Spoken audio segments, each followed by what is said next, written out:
You made a Titanic star out of Leo, but you're all about the critters to me, though. Oh, who are we gonna call? Critter Busters?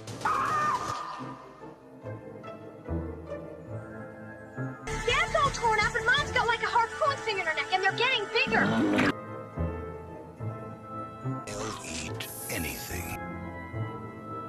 Those, man-eating hairballs that you do not believe in.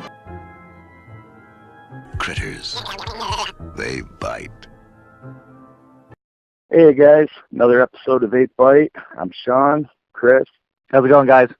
Yeah, episode 4. Pretty cool. You know, I'm probably going to say that at the beginning of every episode. Oh, it's episode 6, you know, but, you know, it's kind of cool that we, you know, are still doing this. It's awesome. Yeah, some of you guys out there, we told you that we were going to have an interview with Leanne Curtis this week. We were planning on recording that today, and unfortunately, Leanne was sick. I was talking to her, and her voice was sounding absolutely horrible, and she had a fever and everything. So she was willing to do it, but I went ahead and told her if it hurt to talk, you know, we'll reschedule for another time, and she was happy to reschedule. So yeah, I'm glad we're going to reschedule because I want to have a good fun time with that. I don't want her to be sick or whatever and feel like we're forcing somebody to talk to us. So yeah, it'll happen, guys. Don't worry. I'm surprised anything's happening. So yeah, I'm sure you guys are all stoked. You know, next time. Yep, we're gonna try to do that next week. Yeah, definitely. Not much real news today. We're just throwing an episode in. This one girl, Tessa Morrison. I think that's her name on Instagram. Tessa Morrison did a art project for some gallery. I don't know where, anything. But it's like a critter ball, like of 6 different heads, like some plush. I'm sure Junior Miller's going to grab it. Oh, is it for sale? Yeah, she commented. I told her it was awesome, and she was like, hey, it's for sale. So, Junior, with JR, I kind of wish you'd tell us which. You know, if you're hearing this, there's another thing for you to buy, dude. Yeah, and it's not like a picture art or drawing art. It's actual like physical mold form or some sort, right? Yeah, I can't tell if it's fabric, plush. It looks like it took a damn long time though, and I think it's a one of a kind item. So yeah, it looks pretty cool. Get it. Yeah. So yeah, we're just gonna discuss Critters 3 a bit tonight. Talk about that. Like I said, Critters 3, I always say Critters 2 is my favorite, but when I was a kid, Critters 3 was definitely my favorite. I used to watch it all the time on the Sci-Fi Channel. It was the one that was on TV the most, I think, at least in my area. It's the one I've watched the most. It's awesome, man. It stands on its own from the other films, in my opinion. It's almost like a kid's horror movie. That's like the best way I can put it. Like it has kids in it, which is kind of cool. But and not just any kid. It's got Leo. Yeah, yeah. Let's just get that topic right out of the way. He's not your normal kid. Yeah. Leonardo DiCaprio's first film ever. Kind of what the movie's known for. It might even be what the damn franchise is known for at this point. That's what people are listening to this podcast for, right? It's for Leonardo DiCaprio. All the Leo fans chiming in and stuff with their Tiger Beat magazine clippings on the wall. You perverts. You mean you don't have those, Sean? I did when I was a kid, but I grew out of that. Now I'm just into Critters still. Oh, well, I need to get rid of mine then. Yeah, dude, it's not cool, trust me. It's all about JTT. Oh, shit. But, so yeah, Critters 3 is definitely my favorite. It's still the one that makes me laugh the most. It's a total character comedy. And I think there's only one character that's not worth talking about in the whole film, and it's Mario. Oh yeah, Mario. Why didn't you fix the elevator, Mario? Yeah. I'm sorry, I was rats in the basement. Yeah. And I will say that they when they're pulling up the family there and they crash into Mario's car. Why did they take that corner going 50 if they knew they had no brakes? I was thinking the same thing. But I think they all just hate Mario. He's the only one that gets evicted. I really wanted, since Mario was leaving at the beginning of the movie, I really wanted him to show up at the end of the movie and save the day and kill the critter, and then Oh my God, jump in and just be like, "It's me, Mario." That would have been fucking awesome. But then it would have been like taking Charlie's part out completely. But you know what? It's worth it. No, I'm glad that Charlie's in there, but it would have been hilarious. I've always wanted that to happen.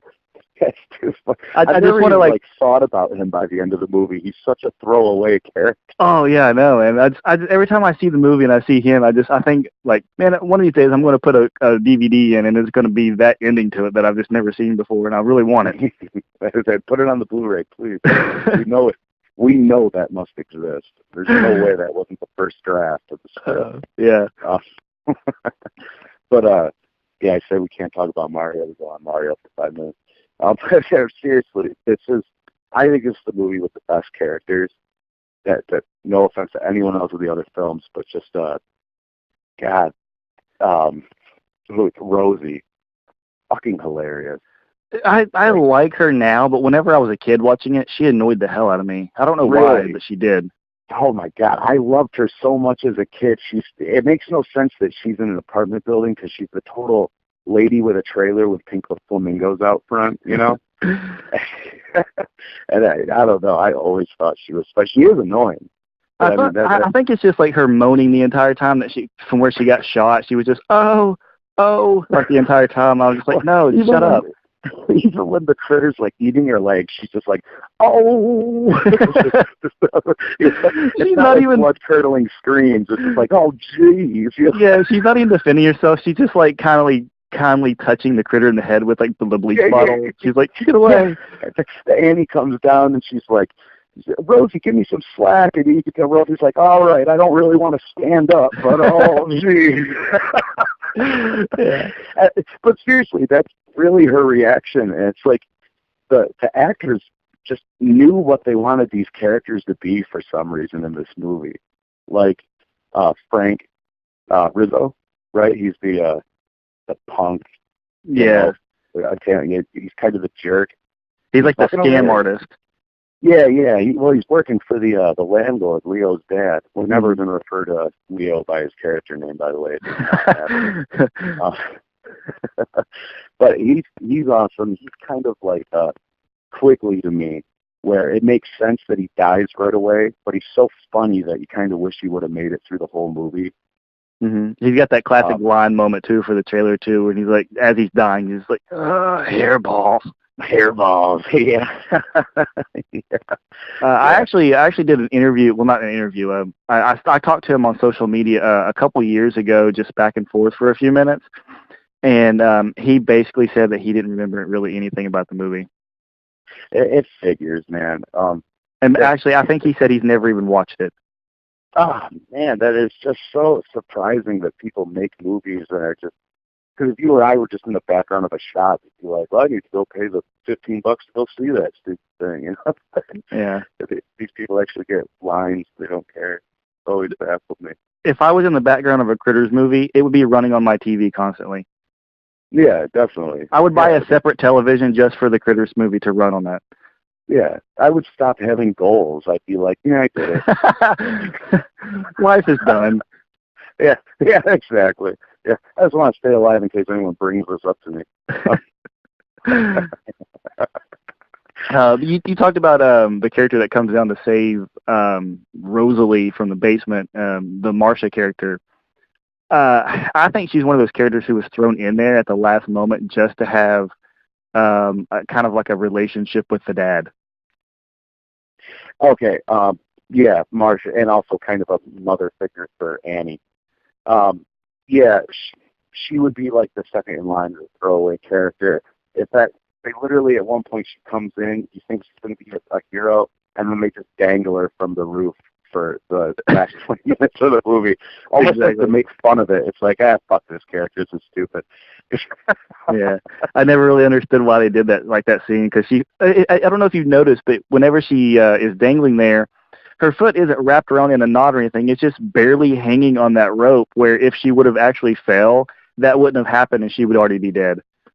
Oh yeah, yeah. And- like and she could has easily- the most powerful toes in the world, And Yeah, she it could makes just no sense. easily like lift up and just like unhook the foot. Like Yeah, yeah. It's like, okay, you only have like a foot to drop. Just do it at this point. It's like, no, I'm not a good character, and I'm just gonna be here for the rest of the movie. Damn it. Yeah. Yeah, I never cared too much for her character either. And the dad, I absolutely hate, but I think he's essential. You know, he's not like a throwaway character. I don't think you're supposed to like him, kind of. Maybe. Well, I liked him up until the scene when he's at home watching the TV, and the TV goes out, and he asks the daughter for the power TV, and then he doesn't want anything to do with his kids at that moment. And it's like, you didn't really act that way earlier in the movie, but you are now. Yeah, and then he kind of just becomes useless. He gets shot in the neck, and he has a few like one-liners with Rosie the rest of the movie. But he, the grand, I don't even know if she's a grandmother. I think they just kind of refer to her as a Yeah, nana it's type. Mr. and Mrs. Benji's or Benjis or something like that. Yeah, they've just been growing up with them in the apartment their whole life, so they're like family. Yeah. But they're more heroic than the dad at any moment. In fact, she's awesome. You don't know her. What's the actress name that played the old, isn't like Frances Bay? Something like that, yeah. Yeah, but I think she's like, holds the award for being credited as grandma in like the most movies ever or something. There's quite a fun fact about her. But I feel like we're picking this movie apart right now, but all these things we're saying completely make this movie for me. Like, this is a flawless movie to me. I love it so much. It's got flaws, but they're fun. Like they're fun to do. Right. It's like, you know, like it makes it more charming. Yeah. Yeah, and this movie actually introduced a couple things into the franchise that no other Critters movie has done, though. Yeah, that's true. They did the green crystals. Yes, which you love. I actually really like them. I think they are really interesting and something that they could work on in the future if they do more Critters movies or the TV series and stuff. I never liked it, but I 110% think they should bring it back because it's ridiculous and it's awesome. Why don't you like it? Because it's not explained. It literally doesn't really go anywhere. Like, at one point it glows green, and they're like, "Oh, they must be close," and that's it. Like, it had potential. I don't think it lived up to it. They should have used it better, I guess. Yeah, I agree, but I still love the concept. You plan on getting a tattoo with that in it, don't you? I wanted to. I don't really know the major process to do that because I don't have any good pictures of the crystal. Like, there's never any full crystal, like, full blown on the screen for you to like look at and get a good image of it. There was never any artwork or anything. It was, yeah. I wonder who owns that prop. I actually know who owns it. It's Joseph Cousins. The one of the kids who played the boy, they're twins, and Joseph Cousins is the one who owns that piece. Does he really? That's awesome. And that leads to the next fact I was going to bring up. That the kid, Johnny, was played by two kids. I never knew this until maybe like last year. Oh, really? Yeah. I don't know why. It's right in the credits and everything. But yeah, they were twins pretty much, right? So yeah, they were also in the movie with Arnold Schwarzenegger, the one where he goes to school. I can't remember. Kindergarten Cop. Yeah, Kindergarten Cop. He was in that one. And he's the little boy that says girls have penis, or boys have penis, girls have vagina. He's the one that says it, isn't he? Yes, yeah, that's him. Yeah, no shit. Wow. Yeah, I talked with him a few times on social media as well, and he was going to do I guarantee he would do an interview with us as well if we reached out to him. That'd be awesome. Yeah, that's shit. Yeah, I'll try to reach out to him. Yeah. You know what, though? I hope he doesn't listen to this episode, but he's kind of a throwaway character, too. I'm taking it back. There's a lot of throwaway characters in this movie. So far, every character you've talked about has been a throwaway character. Yeah, you're right. In fact, this movie should just be called Critters 3 Rosalie, because it's all fucking about Rosalie. She's a show stealer. So let's get to the best character, though. Let's get to Charlie. So 110%. Every movie. Yeah, he's in all four films, but this one he's in the least amount of. He certainly is. Yeah. at his entrance in the beginning is it's ridiculous. Just like shoots out of the fucking ground, you know, like he just had like a spring, you know, Yeah. set up. He's like, Yeah, it makes you know, no sense like why he would be hiding in there looking for critters. Yeah, it's like in case any kids come by, I'll have like a good entrance for my story. Which I love that story, but he messes it up. I don't know if it was on the top of his head or if it was in the writing, but he gets the date wrong. He does, dude. Yeah. What does he say? He says in 1984 I was riding my bicycle, but the script or the movie comes out in '96. So I don't know if it was just a mess up or what, because I think the original script for Critters 3 or for the first Critters movie was written in '84 or around that time. Maybe that's why it was in his head, is because he went back to the original time that the script was written. Yeah. So I have no idea if that's what it was or if somebody just didn't do the research. I would consider it a blooper, though. Well, later in the movie, They fix it. They fix it, yeah, in the newspaper with Mr. Benjes. Exactly. Or Mingy, Yeah. Minges is what it is. Yeah, Mr. Minges. Yes, another throwaway character. No, I'm kidding. Yeah, they get the date right and say 86.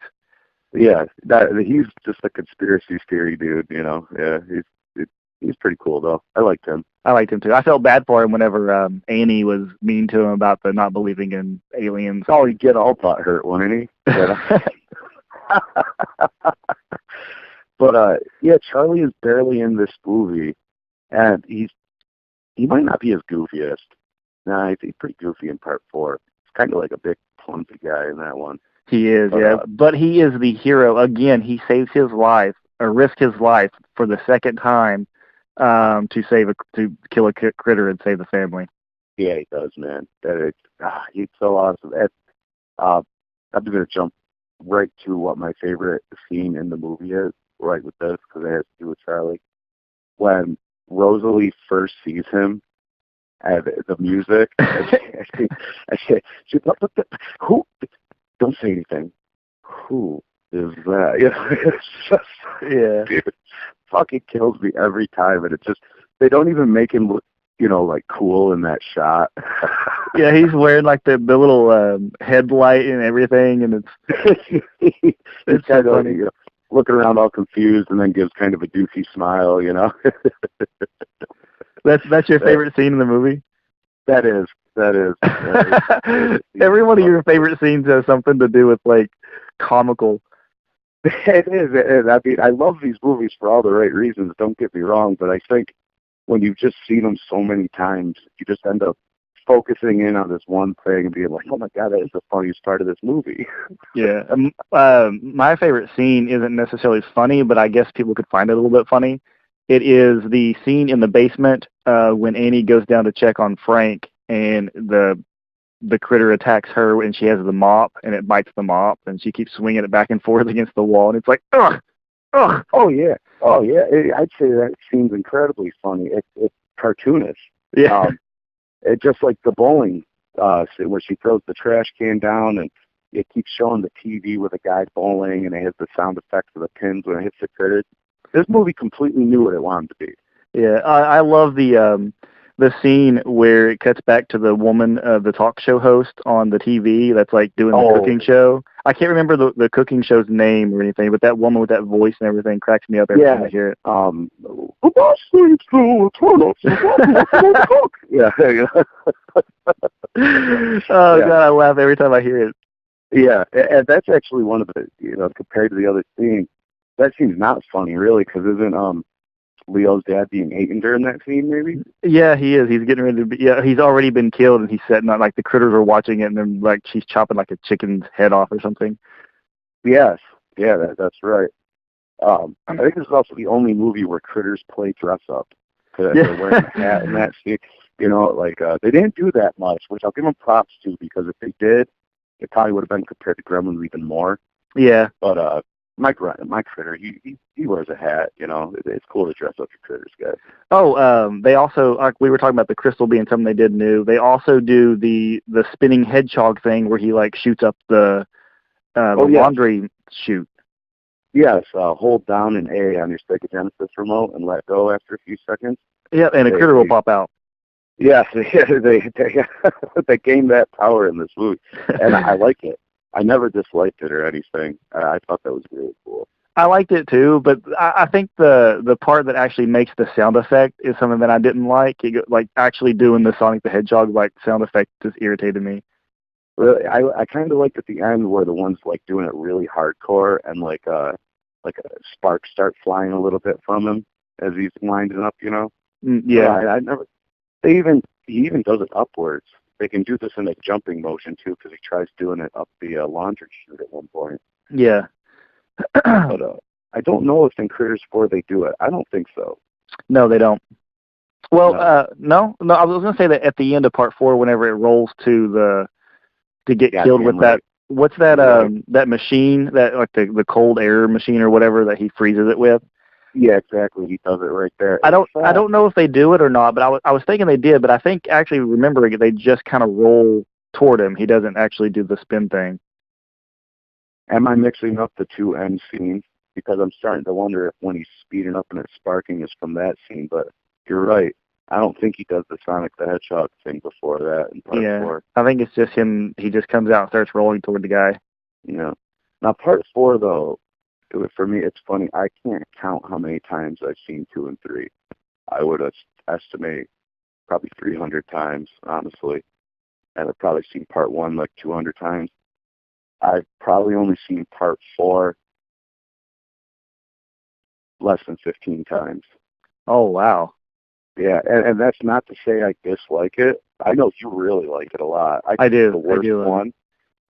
Part 3 is the worst one for me. I mean, I love part 3, but it's my least favorite. I can see why you feel that way. Because part 4 is a serious tone.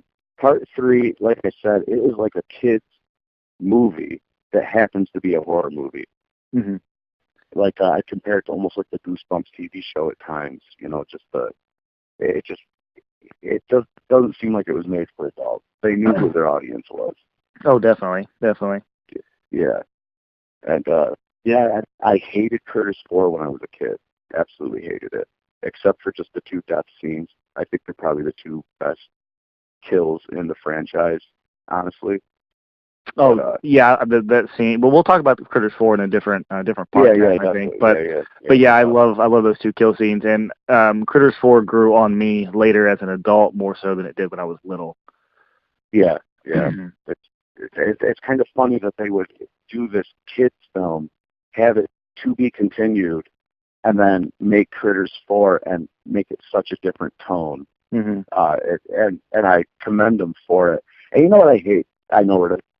People that say Critters 4 was the first horror franchise that put itself into space, kind of like the Jump the Shark of horror movies and stuff.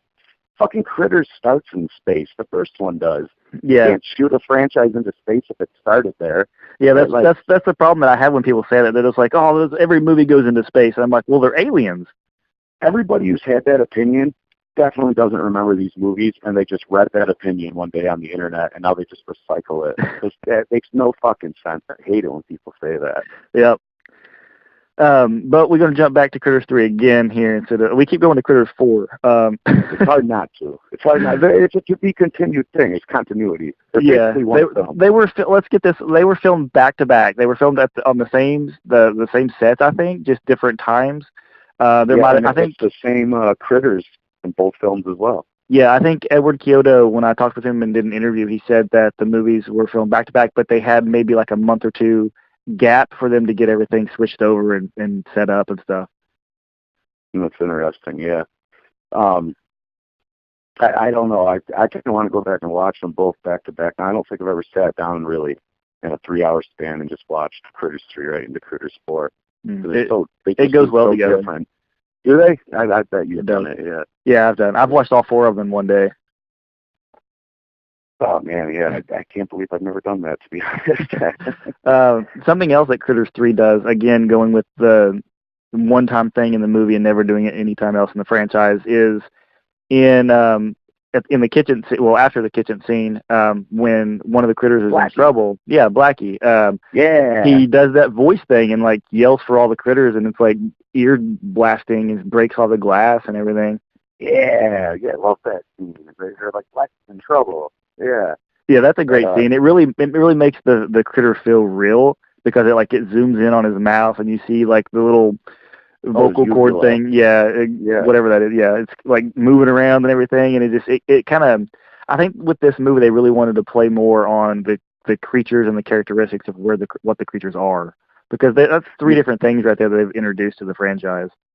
Me too, and that's really what makes Critters 3 so awesome, honestly, is how much it goes into the critters, because as much as I love Critters 2, they're kind of like mindless and just like in a large pack, and it doesn't really focus too much. And in Critters 3, you get this trope that a lot of monster movies ended up doing after this, where you get the one that stands out from the rest and ends up kind of being the lead. I know Gremlins did it, but I think Critters 3 kind of started this trope where there's a bunch of monsters that all look alike, and one of them gets hurt and survives, and then ends up having some trait that makes them the leader for some reason. And this one would be the one that rolls into the Bleach, obviously. Yeah. And I absolutely love that. And they carried that in the next one, too, that we end up getting a bald one that sticks around the whole movie. Yeah, I think they did that, though, because I hate to say this, Sean, you're going to kill me for saying this, but they did that in Gremlins with Stripe being like the leader because he had like the weird stripe. And no, I did just say that, but I think I think Critters stands on its own a bit. I think a lot of people took it because Critters, they all look alike, but one gets hurt and survives from something and ends up getting like a trait from that, like, his burnt eye, or in part 4, his hair gets like zapped off. And since then, I've seen a lot of monster movies that really took that. In fact, Alien versus Predator 2, or maybe the first one even, there's an alien that gets like slices all over its head, and then he survives it, and then ends up becoming the leader for no reason. And all the other monsters are like, "Oh, you survived that, you're the man," I guess. I don't know. But yeah, you're right. Gremlins totally did it first. You're right. Is that the same thing as whenever the critter drinks the bleach, or not the bleach, the soap, and then like later on is like burping the soap bubbles, and that's how it's seen, and then it gets chopped up, and you still see the bubbles floating up. Like that's kind of like a little character trait too. They gave that one. Yeah, you're right. And then Blackie gets his own name. There's a lot of character traits with the critter. That's why it's a total character comedy critter thing, man. We even get 3 critters with traits. Fucking awesome. and I hope the TV series has stuff like that. I would love it if they made one critter that stands out for some reason, not because he's giant or anything, but like just like the Bleach one in part 3 or something. That'd be cool, just to have one that you always look forward to seeing, Yeah. So it's not just a bunch of critters, man. Something that would be really cool? What if they did like an albino critter, and it would have like white or grayish fur as opposed to the black? Yeah, even that would be fucking awesome. Yeah, just something because I really hope this TV series does so good. They come out with some damn merchandise, and then we get one of the fucking albino critter. We get a figure. Who knows? Yeah. I'm nerding out a bit there, but it would be awesome. I haven't mentioned this yet. I don't know if I've mentioned this before or if you even realize about this about me, but I think that Critters 3 has the best looking critters. Do you? No, that's interesting, because I was going to say I still think Critters 2 does. See, there's a lot of parts of Critters 2 where I can still see like the hands in the back going up like certain places, especially in the restaurant scene. You're not wrong. They're definitely more puppets in that film than animatronics. It seems like every critter in part 3 is an animatronic critter. Yeah, I think you're right. And they are definitely made better. I think where I disagree with you is that something about maybe the eyes make them look more Muppetish than animal. Like something about them in part 2, they actually look like some kind of animal that would look like that. And part 3 and 4, I think they become kind of just cartoony looking in a way. And I like it, but I prefer 2. I prefer 3. I don't know what it is about them, but I feel like maybe it's because they're a little bit bigger. They are bigger, yeah. I think that might be what it is that's the reason I think I like them, is because they're a little bit bigger. So to me, they feel more like an actual like animal that would roll around and do that. They're definitely more threatening, but they're a lot funner in part 3 as well. A lot more fun, sorry. And I was wrong. Funner is not a word.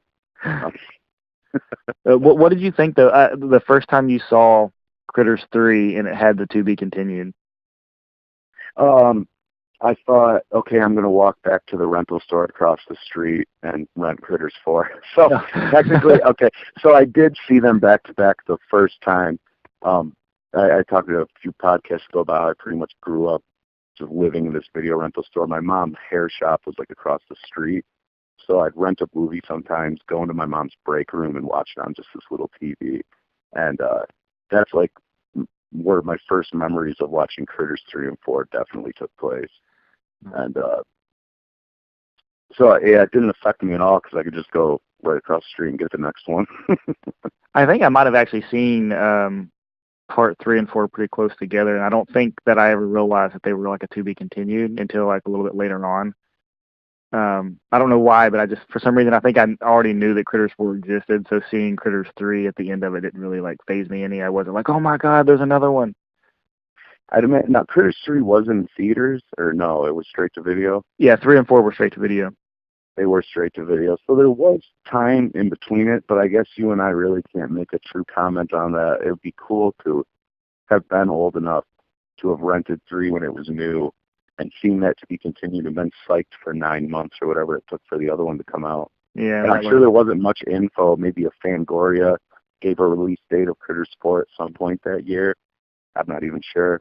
I'm not sure either. I think the only coverage I've ever seen in a Fangoria is that they just do like a release, like a VHS release, and they just do like a little review saying, yeah, Critters 4 is out on VHS. Here's our thoughts on it for like 2 sentences. Yeah, exactly. Yeah, they didn't give those movies too much attention after part 2, in my opinion. No one really did. But I think the first time I saw Critters 3, though, I think I started to cry whenever Charlie jumps off the building, and I really thought that because he was my favorite character in 1 and 2, and then I get to 3 and I watch 3, and I'm like loving Charlie that he's finally come back, and then he like, supposedly dies by jumping off the building. I was like, oh my god! I think I started crying, and then all of a sudden he shows back up. I was like, yes, Triumph returns. Oh yeah, I have a strong emotional connection with Charlie too. Yeah. I probably felt the same way, honestly. I don't think I thought the movie was as funny as I do now as a kid. In fact, I remember, like in the early 2000s, probably going through a music phase and not being as obsessed with monster movies for a little period there. And, being home one day and being like, I'm going to pop in my Critters 3 tape that I've, always had. And just seeing how funny the movie really was. And I've had a whole new appreciation for it since then. So I have 2 different views on that movie. Like how I watched it as a kid, which was almost a serious tone because I just loved those movies, and you're just watching them, you're just like, yeah, yeah, yeah. And then watching as a teenager and just realizing that Critters 3 is not really taken that serious, and it's just this, it's just its own entity. It really is. I fucking adore that movie. Yeah, the way that they introduce that with the comedy, it's always been comical to me, because when I watched it as a kid and they do the flashbacks to the part 1 and part 2, they play Looney Tune sound effects over top the flashbacks with the critters rolling around. It's whoop, whoop, yeah, whoop. It's yeah, we did that at the same time. It always made me laugh. Yeah, it's God. I'm glad I saw this. One of the funniest characters in the movie is Leo's dad. He plays a dick so well. He's better than Frank, honestly. When he walks up to Annie's dad, he's fixing the tire, and he's like, "Oh, damn flat. Life sure can suck, can it?" And he just takes a sip of this martini. Yeah, and then just walks away, leave him to change the tire by himself. Oh yeah, it doesn't help him or anything, And he's like, "What's he say to Leo?" One place like, "I told you 3 minutes, not 1 minute." Now, it just gives some estimation of a second before and after what he said. Yeah, he's the best asshole, and I found him funny as a kid for some reason, which is very strange because that was probably more of an adult joke, but I found him very funny. I always just loved him being in the movie just because we got that scene with the critters that pierce over the couch, all 3 of them sitting together, and you get the red eyes glowing over the couch. That is probably It's one of the best favorite. shots. It's one of the best shots of Critters, like, in the entire franchise. Yeah, it really is. Yeah, it's so therefore it's probably the best scene of Critters in the film. Like, I'm sure if I would open up a door where like some weird creature was down there and like look into a dark room and there's a set of 3 eyes looking back over the couch at me, I would probably shit my pants. Yeah, that's one of the scariest shots in the franchise. What I've heard a few people say, is that beeping coming through? No. Okay, well, sorry, just cut this little part right here. There's a sound for you to know where it was. No, Sean, screw you, dude. I'm keeping it in there. The scene that a lot of people told me scared them as kids was in part 1 and part 2, where the mom sees the eyes through the kitchen window, and I think that kind of relates to the scene we're talking about too. There's something about when they show the critters in the dark and their red eyes glow that is very fucking awesome. Yeah, that scene in part 1 got me as well. When I was a kid, I was obsessed with that scene. Like, every time that the movie was on and watch it, I was always like, okay, I have to focus on this now. I got to see the eyes. Yeah, that's probably the scariest scene in that movie. And my buddy's ex-girlfriend, we were watching Critters 2 one day. I like to force it on people, and she was like, oh my God, I saw this movie when I was a little girl. And I never thought of it like this because obviously I wasn't a little girl. But she said she really focused in on the little girl in the movie, that has the Easter bunny. Yeah. And she said that scene with the critter under her bed just like scared her for months. Like, she always thought there was going to be a critter under her bed from that scene. I was like, it's so funny because I would almost say a little girl is a throwaway character. But obviously that was put in there for quite a reason. Yeah, apparently it scares people. I didn't find it scary when I was a kid either. I thought Not it at was all. funny because like the mad ball was always under the bed, and I always focus on the mad ball. Always, and now I own it. So. Yeah. And I was always Always. confused by the scene whenever the dad walks in, and he steps on it, and he's like, "Oh, your Easter candy's a real mess." I was like, "Well, can't you see that the egg is like right over there, and something's hatched out of it?" Like, yeah, can't you see that you didn't step on the Easter egg? yeah. Or the Easter bunny or whatever he thought he stepped on. Also, you can edit this part out if it's too offensive. That dad was creepy. And why did he come back in a few minutes later anyway? That guy is fucking weird. I never liked that guy. But anyway, you cut that part out if you want. I know why he came back in. It's because she was coughing. Okay, all right. You win. I still say he's a terrible father. Because he wasn't there when his girl was attacked. No, I just don't like the way he tucks in his kid. But I'm just playing him right back. Get out of here, you weirdo. Jesus. That's hilarious. I never looked at it that way. I never even paid attention to that. Yeah, that's like you said when April's being dragged away, your friend there. That's my scene for Critters too.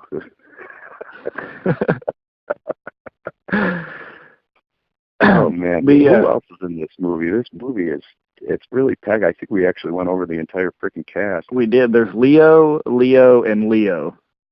Yeah. And one of the critters is played by Leo. Yeah, actually, that's a fun fact. You know what? I ordered that fucking enamel pin of Leo. Did you really? Yeah, we recorded that podcast that night. As soon as we got done, I was like, man, if I check in that sold out, I'm going to be pissed. So I probably should order it. That shit did. Hug is technically in this movie. Yeah, I guess we could bring that up. Not very much. Just enough to lead into the fourth one. Yeah, I never really cared for that scene at the end of it. I like it now because it does have like a leadway into part 4, but that beeping sound effect always drove me crazy. That is annoying, and I make noise music. So. And I hated sitting through the credits. Yes, in fact, my original copy of the VHS, right after it starts panning away and goes down to the basement, the tape starts getting all fucked up because I stopped the tape there so many times as a kid and left it that I hated the end credits. Yeah, if they would have just played the credits through and then played the whole end sequence out, I think it would have been a lot better. Yes, but it keeps like pausing. Yeah, but then again, I think that if they would have done that, a lot of people wouldn't have seen it. Yeah, you're right. They went about the best way they could have, but there's no replay value on that scene, and I've probably stopped the movie more times than I've actually watched through to the end on that. I do watch it through all the way every time, but I hate it. And really, this is a short fucking movie, too. Like, especially where I stop it before those end credits add like 10 minutes because it keeps stopping. This movie's like a literal hour, I feel. All those movies are pretty. I think every single Critters movie is either 85 or 86 minutes long. I don't know. I feel like Critters 3 it feels shorter for some reason. Let me get There's not much of a beginning, middle, of an end with it. It's very, straight to the fucking point. Yeah. Okay, I got the DVD right here. 86 minutes. Yeah, so cut off 10, for the end credits. It's pretty much, it feels like an hour and 10-minute movie, probably. Yeah. The soundtrack, I actually really like the opening music to this movie. But I was making the soundtrack for the Critters Rehatched YouTube page, and I was like, they sing the Big Rock Candy Mountain song. I got to put that on there as the soundtrack. I'm so glad you brought that up. I'm so glad you brought that. Can we sing that word for word for everybody? No. All together now. I do sing it every time that I watch the movie, though. It's got marshmallow trees and I don't know. I never knew that song. I don't know that song. I don't know the song unless I'm like singing it. Like I can't just blurt out the lyrics. I just have to sing it. I could sing along with it, but yeah, I can't just start it right now and know it. And therefore, no one in the world can if we can't. Oh my God. Oh. Well, what else do you want to say about Critters 3? I feel like we jumped around so much that I kind of forget everything that we talked about. Yeah, but no one's rapped harder about Critters 3 than us two did right there. I mean, there's probably not much more we could. Oh, I could do my Critters rap. Yeah. About Critters 3. What was my Critters 3 rap? It was really good. So I was talking about how we were going to rap about Critters tonight, and Chris thought I was going to write a rap. Yeah, I would love for you to just like rap right now. That'd be hilarious. Something about Leo. Because they re-released Critters 3 on VHS after Titanic came out, and they put Leonardo DiCaprio on the cover, and they put that he was a Titanic star. The pun. So the rap, I think it was, "You made a Titanic star out of Leo, but you're all about the critters to me, though." I don't know. It's perfect. That's great. Now I'm going to put in like rap music over top of that. Remix? Yeah. Do one of those YouTube, like auto-tune my voice. All about the critters to me, though. I'll figure something out. That's too good not to use. Well, yeah, it is funny that they actually re-released that crap just to put him on the cover again. Yeah, really... in my video store at the time, well, I don't have any video stores around anymore, but the one that I used to go to, right as soon as you walk in, they had a little display, and it said Leonardo DiCaprio movies, and it had like Titanic and What's Eating Gilbert Grape, and the Critters was on there. Critters 3 was on there, and I was so happy that they had that on the display. So I was like, yes, so many more people can watch this now. Yeah, who's the person that works here that knew? I actually have one more thing to add that actually brought me to. When I was a kid, this was like a store like a half hour from where I grew up, and it was a grocery store that had a video rental store in it. And outside of it, it was inside the building, but it was outside the rental store. They had a Critters 3 stand-up, and it had the two critters that are on the back of the VHS cover were on the top of it. And it was one of the stand-ups that held tapes. So I would say it had like 3 rows. It could hold 3 one way and then 3 down, and it was all just for the re-release with Critters 3 with Leo on the cover. And I always remembered that because obviously as a kid I was like, oh my God, can I fucking take this thing home? Oh my God, and, I would have took it because. Dude, and I know you and I have never seen that. So no, that's the first time. Like I didn't even know that. Yeah, you just gave me something to look forward to right now. Like I want to find it now. Yeah. Like, do you and- know how many like standees I have discovered over the past few years? Yeah, you just found that there was a Critters 2 one of the giant critter ball like breaking through like a wooden fence, and like I never knew. Yeah, Yeah, and that- I know the guy who owns it, and he was willing to Yeah. sell to me a few years ago, and I didn't have the money. And then all of a sudden, he brought it back up to me like earlier, well, I guess late last year, and I was like, yes, I have the money now. I really wanted to sell or to buy it. And he was like, well, it's out in my storage facility. I got to go look for it. And then he came back like a week later, and he was like, well, I can't really find it right now. It's like there's everything's just piled on top of each other in there. It would take forever to go through that, and I don't have time to do that. And then now every time I ask him about it, he just like either ignores me or he just says, Yeah. well, every time that you ask me, the price is going up when I actually do find it. He said that. Yeah. I think he was saying it as a joke, but I don't know. Maybe I really was annoying him trying to ask him every week. Well, I mean, it's probably sitting there getting ruined right now, buried under shit. It's just that thought alone just kind of upsets me. But it's nice that we've seen a picture and we know it exists. Yeah, there's that one, and then there's another Critters 2 standee as well that we discovered recently. Yeah, it's a UK one for a video rental store, right? Yeah, and I want Yes. both of those. And then we also have the one for the Critters 1 that you have that has the display for the They Bite, or does it say They Bite on it, or does it say Critters? No, there were two put into stores for the first movie. I have the mini one where it says available on video cassette, and the Critters holding a sign that says Critters. Then there was a giant one, like a full-size one, that was the same image. By the way, everyone, it's the image from the VHS cover of that critter. And it was giant, and it had a hole cut out in its mouth so they could stick a copy of the tape in its mouth. That thing is epic. Yeah, and I want both of those. Oh, yeah, of course, man. I don't have room. At this point, I'd rather you just had them. My Critters collection. Well, I mean, ever since I've had my daughter and everything, my Critters collection has pretty much just been stuff laying on top of everything. Like all my laser discs are just like laying on top of each other, on top of all my posters, on top of all my magazines. I don't have them anything like really displayed much. yeah, But I just want it. Like, I don't care if I'm able to display it right now. I just want to own it and have it in my possession. Well, exactly, and you'll be able to display it someday. It's Yeah. like a goal. Yeah, definitely. Yeah. Anything else you want to add about Critters 3? Oh man, probably not too much more. I don't think the critter party scene is as good as the one in part 2. No, it's too. I think it's too comical. Yeah, I don't like the fart joke. Yeah, I don't either. Fart jokes are That's not, Terrence and Phillip on South Park pretty much sums up fart jokes to me. But like we said, it's more or less a kids movie, so I got why they do that. Yeah. Yeah. All right. Well, I wanted to probably try. not much more to say. I wanted to try something a little different on this episode. I wanted to do this like little quick fire questionnaire thing that we could throw back at each other. I've seen it done on other podcasts and stuff, and just I thought it'd be really fun to do, and specifically just on Critters for just me and you. So what I'm going to do is just ask you 5 questions, and as quick as possible and as short as possible, answer those questions. Okay. You're going to give me 5 questions in a row? Yeah, I'll give you one, and you answer it, and as soon as you get done, I'll give you the next one.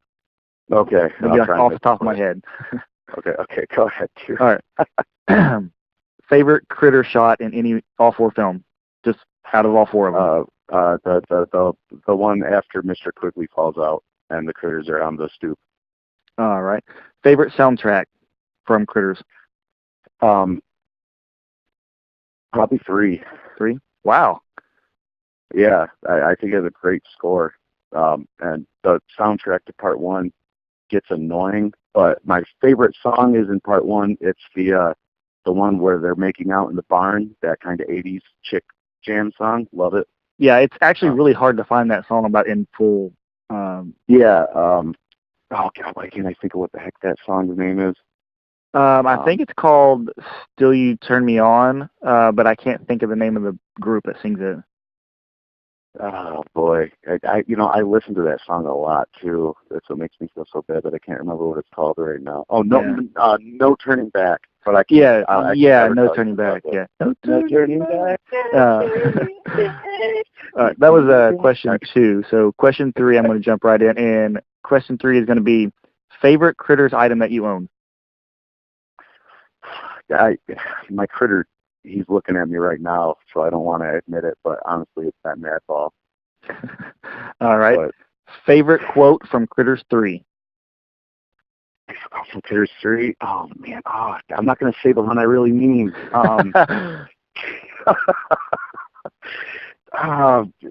Something Rosalie says, I'm sure. Fucking, I don't know. All right, I'll go ahead and jump into the 5th question, all right? Okay. All right, what is your single favorite shot of a non-Critter scene? In the whole franchise? In the whole franchise.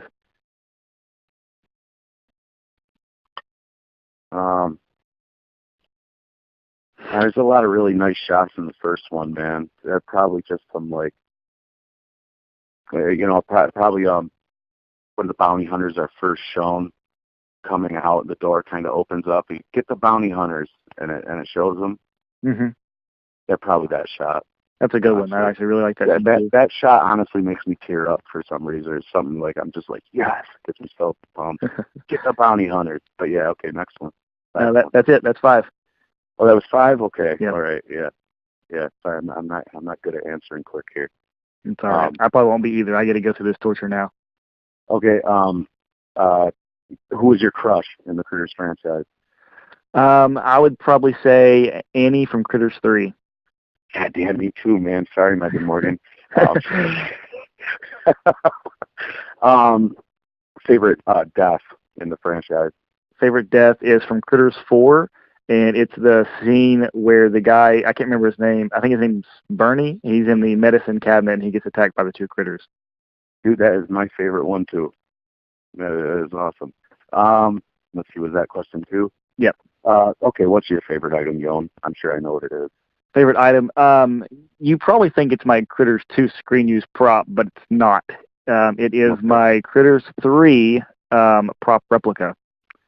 No, that's awesome, man. Yeah, it's that's not awesome. screen used or anything, but it was made from the same mold that was used for the movie in Critters 3.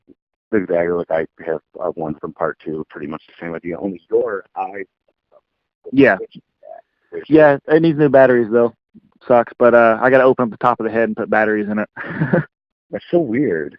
I hope we can hang out someday. But, yeah, it's so cool. Question 4, right? Yep. Favorite behind the scenes discovery you've ever made for this franchise? What's your favorite behind the scenes discovery? Oh wow. Yeah, because you found 90% of it, maybe more. I would probably say the behind the scenes from the first Critters movie. There's a documentary that was made in like the early to mid 80s that was actually going on set showing special effects. And this one shows, I think, one of the Kyoto brothers, and it shows him like sticking his hand up the back of a critter, and he's telling you what they're used for. And then it cuts to the field and shows like the critters rolling across the field. I think that's probably it because I never knew that ever existed. I just kind of happened to watch a YouTube video once that was talking about that documentary, and it showed a clip from it. And I was like, oh my God. So I had to like search out and find that. It reminds me, there was a documentary the Kyoto brothers were making soon about special effects, and I know it's made and it premiered in a theater, but it still hasn't come out in a way where you and I can see it. I know, it's been made for like 3 or 4 years now, too. I know. What the fuck? We're actually going to get the Critters series before that? That's ridiculous. Okay, question 5. Who is your favorite disposable character? Favorite throwaway character? Wow. Favorite throwaway character? Probably. Should I give you a better question? I'm sorry. It might take me a while to think of this one. I'm going to say Mario because I always want him to come out and say the whole "it's me, Mario" thing. Yeah, that is true. That is true. I don't even have one. I give you so many questions I wouldn't even know the answer to. That was a tough one. I'd have to think about that for a while. Yeah, that was fun, though. That was fun. Yeah, I was thinking about doing that every episode, but then I was like, well, there's only like so many questions we can ask. Yeah, I was struggling there. Who do you want to have sex with? You know? Mario. Okay. There's still a 2-ton weight limit. Definitely Rosie for me, actually. I can't believe I didn't ask. Obviously, Rosie was my childhood crush. I could make her moan better than any critter biting on her leg. And she still wouldn't move. Oh!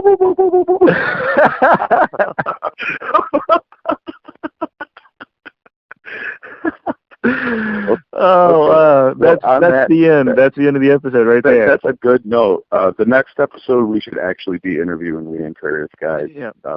Like we said, she was sick. It was better to hold off, but it'll be worth the wait. Yeah, so we decided to just go ahead and jump right in and do an episode anyways, just kind of on the spur of the moment. So we hope you guys enjoyed us talking for however long we talked about for Critters 3. We probably talked about Critters 3 longer than anybody in the world has. Yeah, so seriously, it's probably our longest episode yet, and the least amount of topics to go off of. Yeah. But thanks, guys. Thanks to everyone for giving us feedback and stuff. We really like the show a lot. So please keep tuning in. Yep, and Sean, you want to end it with a quote? Oh, I'll kill more Krites. There we go. Thanks, guys. All right. See ya. Hour of the night, streets are calling, stealing from the light, shadows crawling. Hour of the night, streets are